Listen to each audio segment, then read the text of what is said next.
BBC বাংলার পরিক্রমায় প্রধান খবর, চীন সে দেশের সিনজিয়াং প্রদেশে উইগুর মুসলিমদের বিরুদ্ধে গণহত্যা চালানোর অভিযোগ অস্বীকার করেছে। বাংলাদেশে আজ প্রথমবারের মতো শেখ মুজিবের 7ই মার্চের ভাষণের বার্ষিকী পালন করেছে বিএনপি, তবে আওয়ামী লীগ বলছে যে এটা নেহায়েতি রাজনৈতিক চমক। বাংলাদেশে করোনা ভাইরাসের প্রথম সংক্রমণ শনাক্তের 1 বছর, মহামারী কতটা নিয়ন্ত্রণে রাখা গেছে সে ব্যাপারে দেখা যাচ্ছে নানা রকমের মত। পার্শ্ববর্তী দেশের তুলনায় আমাদের সংক্রমণের হার কম, মৃত্যুর হার কম, সেটা নিয়ন্ত্রণে রাখা গেছে। খুব সার্থকভাবে মোকাবেলা করতে পেরেছি সেইটা দাবি করা কঠিন। খুব কার্যকর ব্যবস্থা কিন্তু নিতে পারিনি। আরও থাকবে ইতিহাসের সাক্ষী। এসব নিয়েই আজকের রাতের অনুষ্ঠান পরিক্রমা। তবে শুরুতেই বিশ্ব সংবাদ।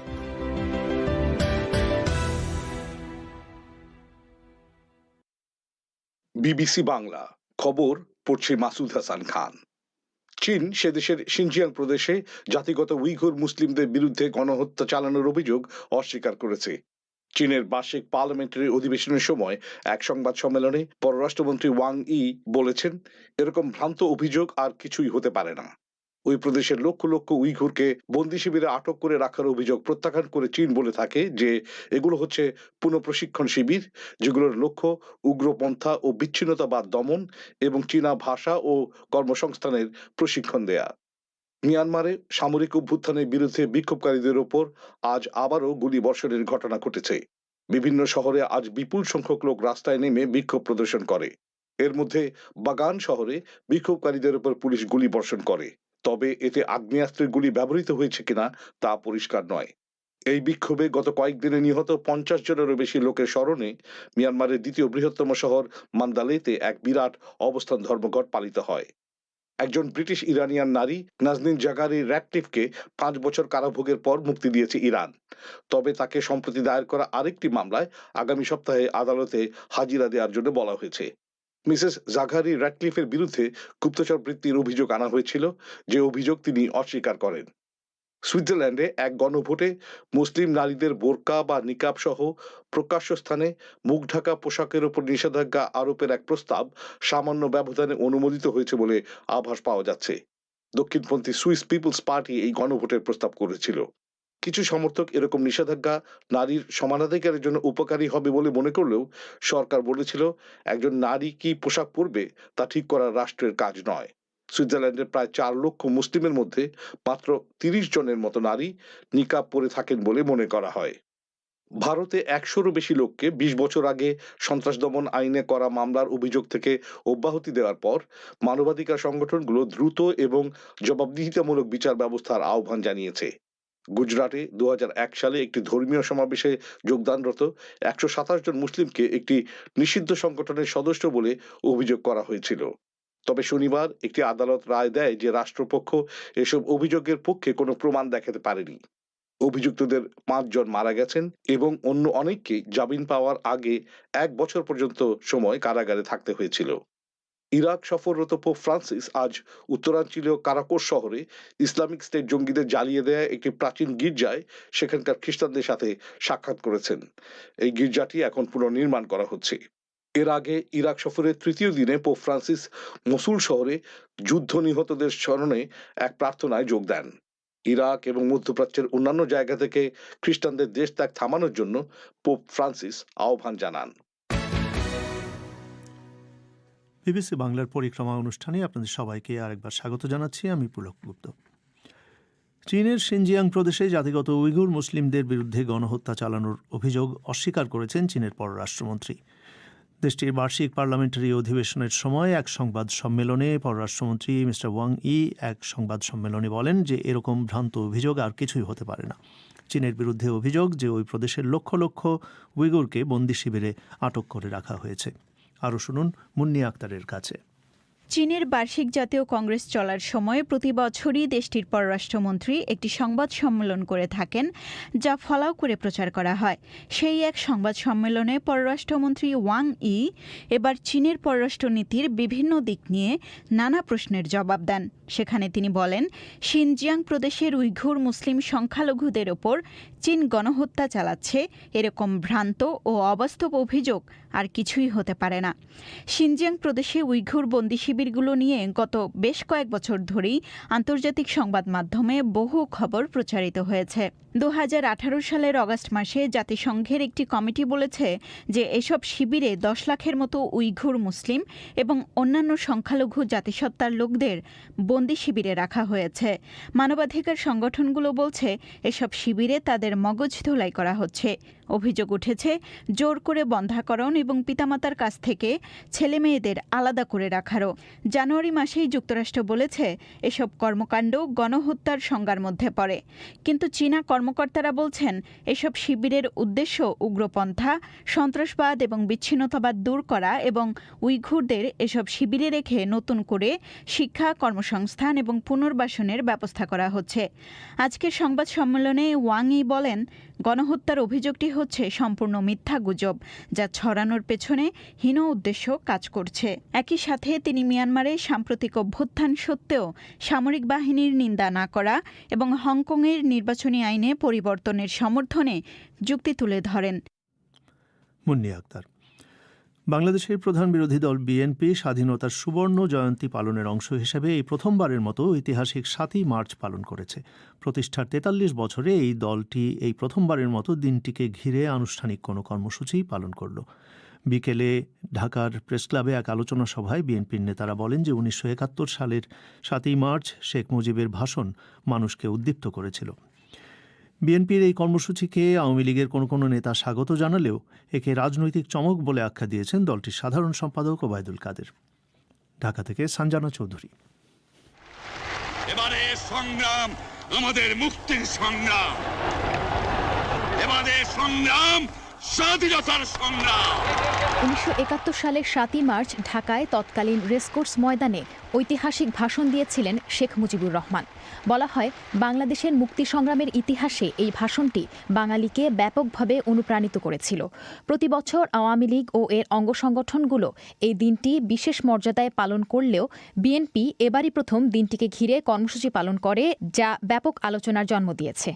বাংলাদেশের স্বাধীনতার 50 বছর পূর্তি উপলক্ষে মার্চ মাস জুড়ে দলটির পক্ষ থেকে যে 19 দিনের কর্মসূচি ঘোষণা করা হয়েছিল তার মধ্যে 7ই মার্চকেও রাখা হয়। এ নিয়ে ঢাকার প্রেস ক্লাবে আজ আলোচনা সভায় বিএনপি নেতা খন্দকার মোশাররফ হোসেন বলেন, তাদের দল ইতিহাস মুছে দিতে চায় না। 7ই মার্চের ভাষণ মানুষকে উদ্দীপ্ত করেছিল। 7ই মার্চের ভাষণ অবশ্যই ঐতিহাসিক এবং জনগণকে উদ্দীপ্ত করেছিল এবং ঐক্যবদ্ধ হওয়ার জন্য কিছু নির্দেশনা ছিল। এটা আমরা স্বীকার করতে চাই না। এখানে এই বক্তব্য রেখেছিলেন সেই সময়ের অবিসংবাদিত নেতা জনাব মরহুম শেখ মুজিবুর রহমান। এটাও আমরা স্বীকার করি না। আমাদের পরিষ্কার জবাব যে আমরা সুবর্ণ জয়ন্তী পালনের একটি দিন হিসাবে আমরা আজকে 7ই মার্চ পালন করছি। আমরা বাংলাদেশ জাতীয়তাবাদী দল কোন দলকে ছোট করার জন্য আমরা আলোচনা করতে আসি নাই, কেননা তখন বাংলাদেশ জাতীয়তাবাদী দল ছিলই না। তবে বিএনপির এমন কর্মসূচি নিয়ে আওয়ামী লীগের নেতাকর্মীদের মধ্যে মিশ্র প্রতিক্রিয়া দেখা দিয়েছে। তথ্যমন্ত্রী হাসান মাহমুদ একে স্বাগত জানিয়েছেন, অন্যদিকে আওয়ামী লীগের সাধারণ সম্পাদক ওবায়দুল কাদের একে ভণ্ডামি বলে আখ্যা দিয়েছেন। কেননা বিএনপির শাসনামলে শেখ মুজিবুর রহমানের এই ঐতিহাসিক ভাষণ প্রচার করা কার্যত নিষিদ্ধ ছিল। ওই ভাষণ প্রচারের দায়ে অনেককে নির্যাতনের শিকার হতে হয়েছিল বলেও অভিযোগ করেন ওবায়দুল কাদের। আজ 7ই মার্চ উপলক্ষে ধানমন্ডির 32 নম্বরে শেখ মুজিবুর রহমানের প্রতিকৃতিতে শ্রদ্ধা নিবেদন শেষে তিনি সাংবাদিকদের জানান, একসময় যারা 7ই মার্চকে নিষিদ্ধ করেছিল এখন তারাই রাজনৈতিক কৌশলের আশ্রয় নিয়ে দিনটি পালন করছে। স্বাধীনতার ইতিহাসকে যারা বিকৃত করেছে, যারা 7ই মার্চের ভাষণকে নিষিদ্ধ করেছিল, আজকে তারা ভীত হয়ে রাজনৈতিক কৌশলের আশ্রয় নিয়ে এই 7ই মার্চ পালন করছে, সুবর্ণ জয়ন্তীর প্রোগ্রাম দিয়েছে। তাদের এই সুবর্ণ জয়ন্তীর প্রোগ্রাম আসলে একটা রাজনৈতিক ট্রেন্ডবাজি। যদিও বিএনপি এই কর্মসূচি ঘোষণার পরপরই ওবায়দুল কাদের একে স্বাগত জানিয়ে বক্তব্য দিয়েছিলেন। সে সময় তিনি সাংবাদিকদের বলেছিলেন যে এর ফলে দেশের রাজনৈতিক পরিবেশে ইতিবাচক আবহ তৈরি হবে।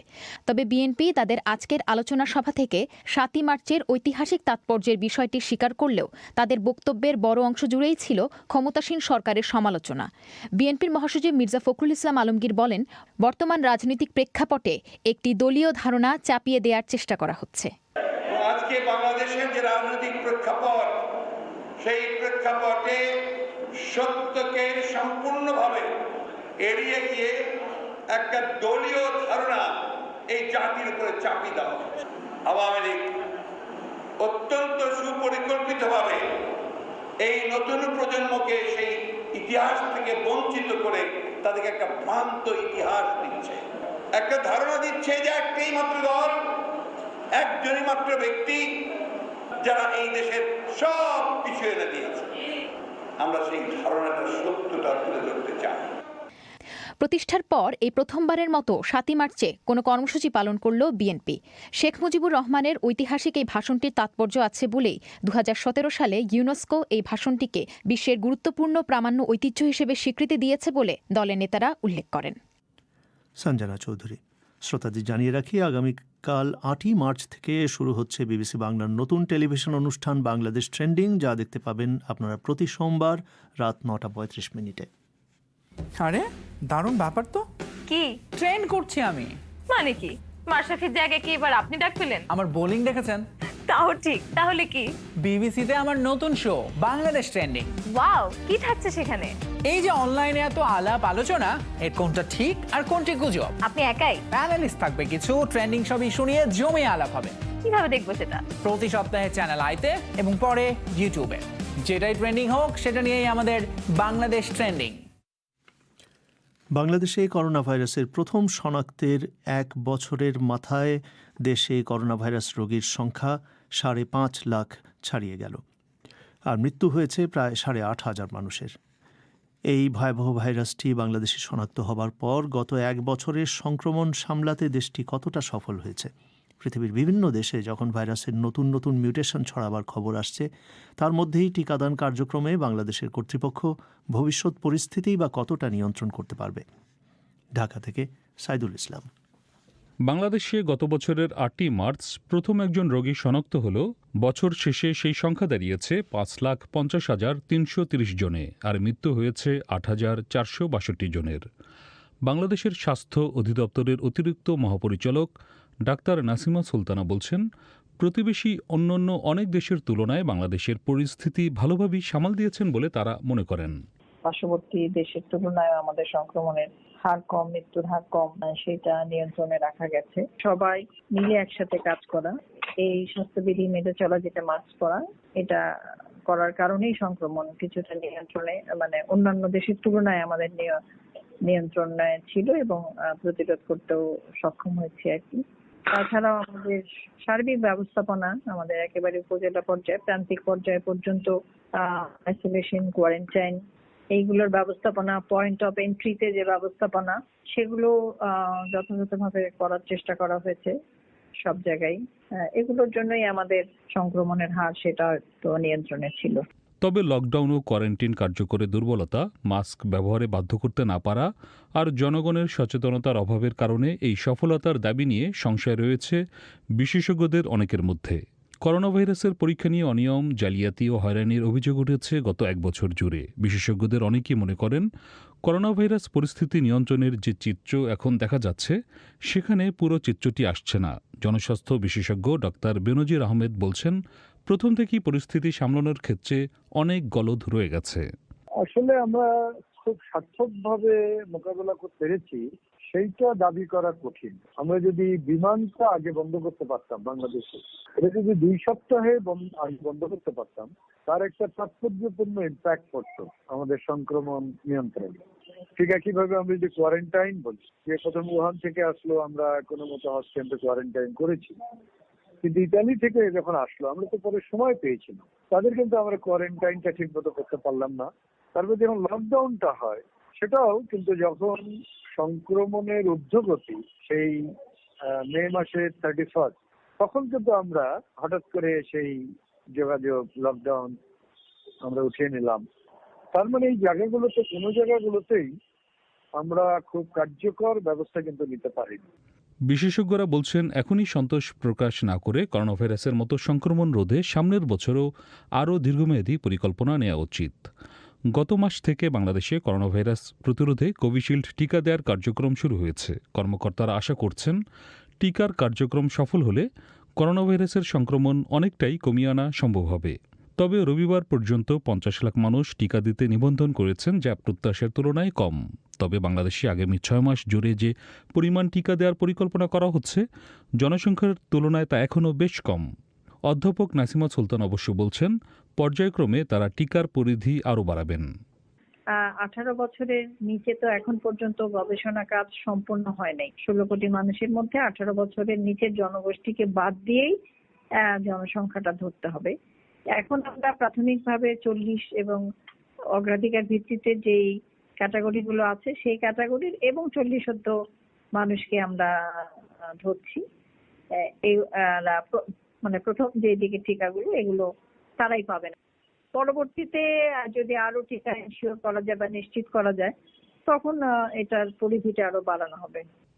স্বাস্থ্য বিশেষজ্ঞদের আশঙ্কা, এখনও টিকার ব্যাপারটি শহরকেন্দ্রিক আর প্রযুক্তি ভিত্তিক হওয়ায় নিম্ন ও তৃণমূলের বহু মানুষ এর আওতার বাইরে থেকে যেতে পারে। আর সেটি হলে সামনের বছরও করোনা ভাইরাসের সংক্রমণ থেকে মুক্তি পাওয়া কঠিন হয়ে উঠবে।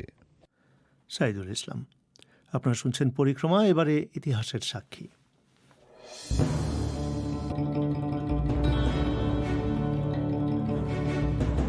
ইতিহাসের সাক্ষী। আজ আমরা ফিরে যাচ্ছি 1960 সালের শ্রীলঙ্কায়।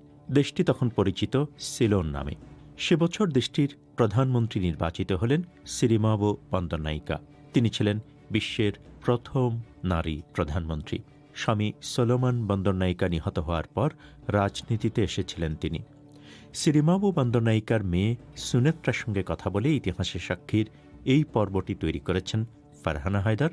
পরিবেশন করছে আমি Moazzem Hossain. You are the first woman prime minister in the world. Does this have any effect? Do you think it makes your influence less strong? নির্বাচনে জেতার পর সংবাদ সম্মেলনে একের পর এক প্রশ্নের মুখোমুখি সিরিমাবো বন্দরনায়িকা। একজনের প্রশ্ন, বিশ্বের প্রথম নারী প্রধানমন্ত্রী হয়েছেন তিনি, এর ফলে রাজনীতিতে তাঁর প্রভাব কি কম না বেশি শক্তিশালী হতে যাচ্ছে? হেসে উত্তর দিলেন তিনি, বেশি শক্তিশালী। আরেকজনের প্রশ্ন, বিশ্বের সমস্যা সমাধানে পুরুষের চেয়ে নারী কি অনেক বেশি যোগ্য? নতুন প্রধানমন্ত্রী হেসে উত্তর দিলেন, সেটাও দেখতে হবে। My mother was incredible. She shed her reticence. আমার মা ছিলেন এক অসাধারণ মানুষ।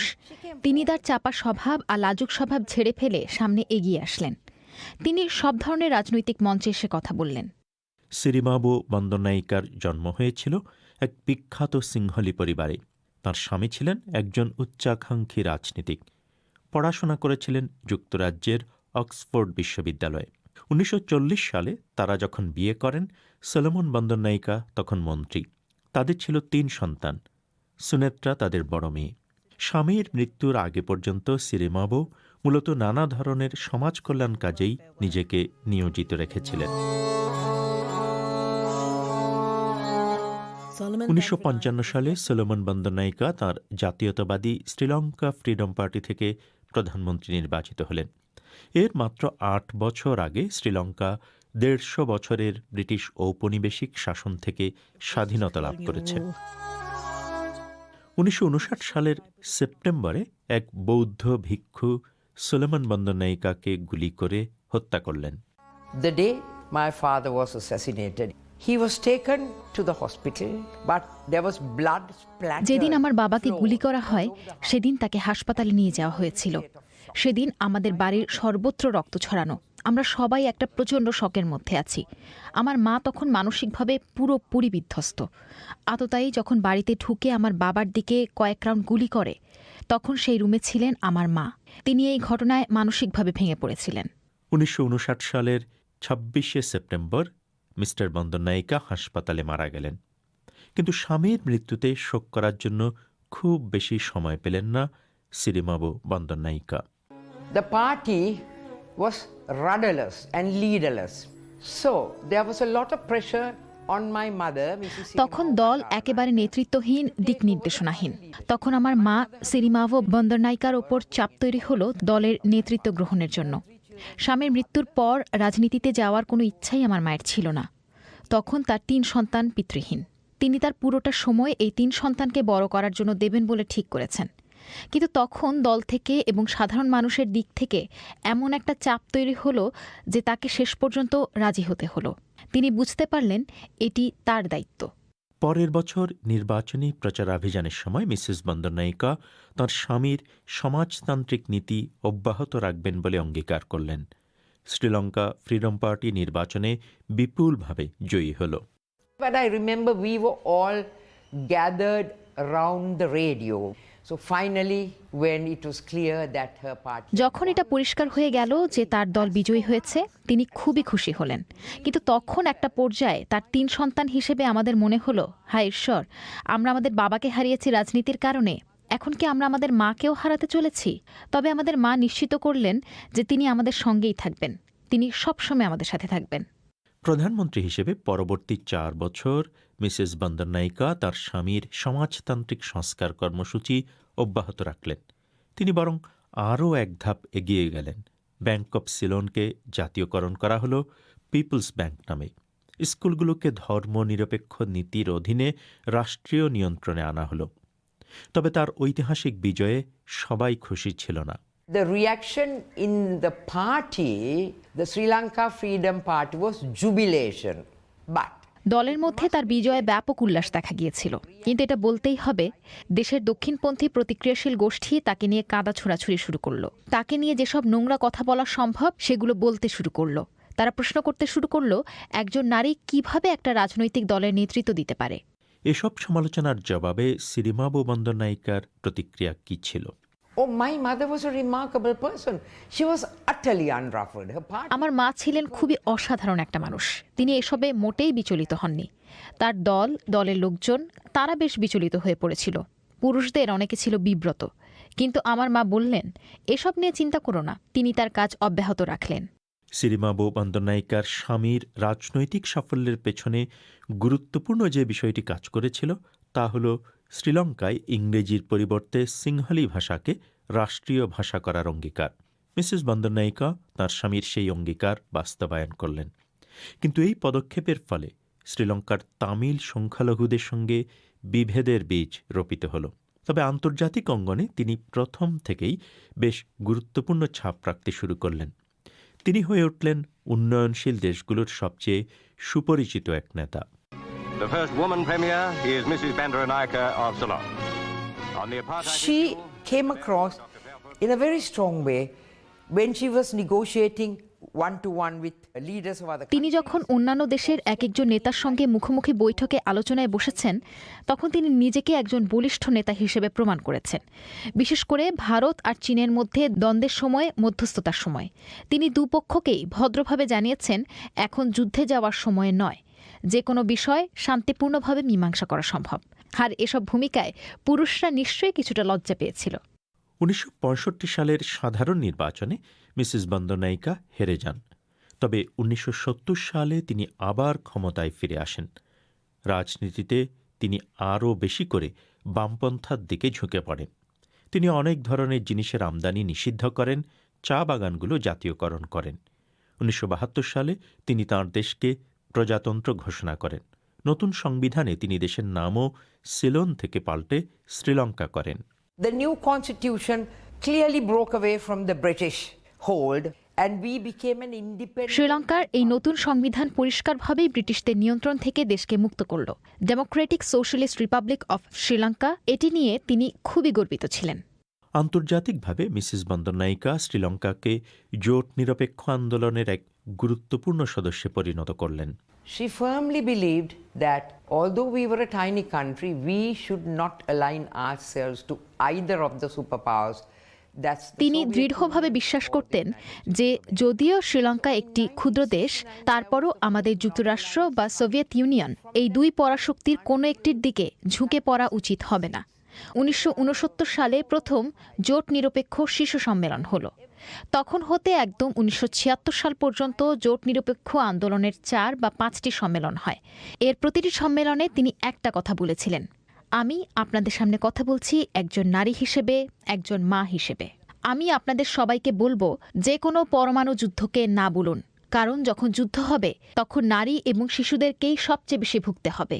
এই বার্তাটাই তিনি খুব বলিষ্ঠভাবে তুলে ধরেছিলেন।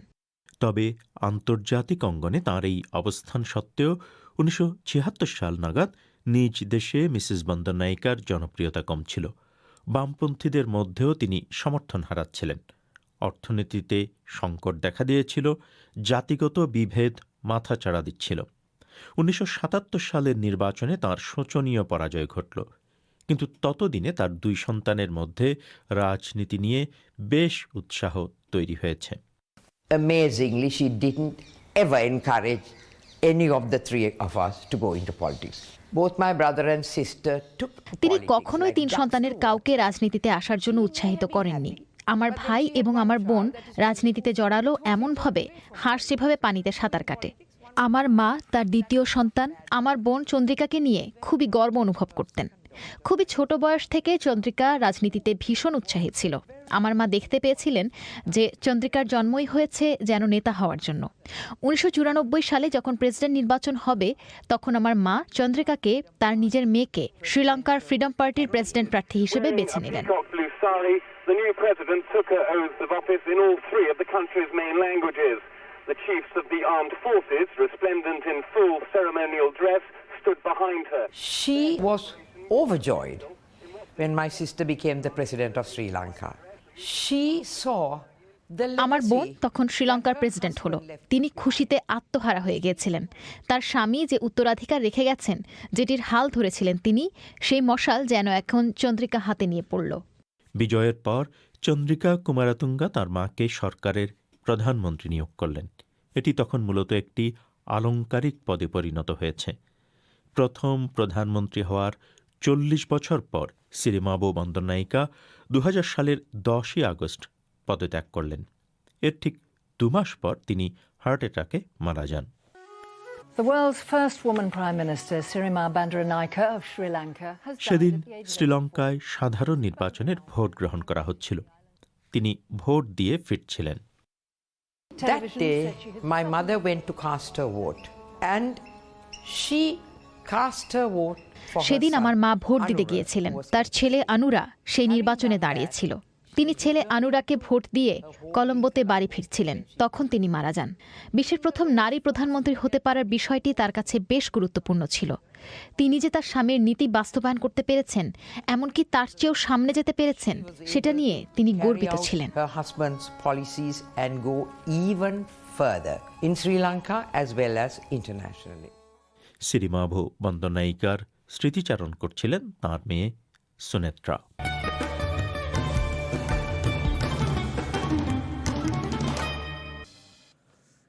ইতিহাসের সাক্ষীর এই পর্বটি পরিবেশন করলেন মোয়াজ্জেম হোসেন। শ্রোতাদের জানিয়ে রাখি যে বিবিসি বাংলার 2টি রেডিও অনুষ্ঠান শর্টওয়েভেও শোনা যায়। বাংলাদেশ সময় সন্ধ্যে 7:30 আর ভারতীয় সময় 7টায় প্রবাহ প্রচারিত হয় 9510 9900 আর 11750 কিলোহার্টসে, যথাক্রমে 31, 31 এবং 25 মিটার ব্যান্ডে। আর বাংলাদেশ সময় রাত 10:30 এবং ভারতের রাত 10টায় পরিক্রমা প্রচারিত হয় 7265 এবং 9585 কিলোহার্টসে, যথাক্রমে 41 ও 31 মিটার ব্যান্ডে। অনুষ্ঠান শেষ করবার আগে আজকের প্রধান খবরগুলো আরেকবার। চীন সে দেশের সিনজিয়াং প্রদেশে উইগর মুসলিমদের বিরুদ্ধে গণহত্যা চালানোর অভিযোগ অস্বীকার করেছে। আর বাংলাদেশে আজ প্রথমবারের মতো শেখ মুজিবের 7ই মার্চের ভাষণের বার্ষিকী পালন করেছে বিএনপি, তবে আওয়ামী লীগ বলছে যে এটা রাজনৈতিক চমক।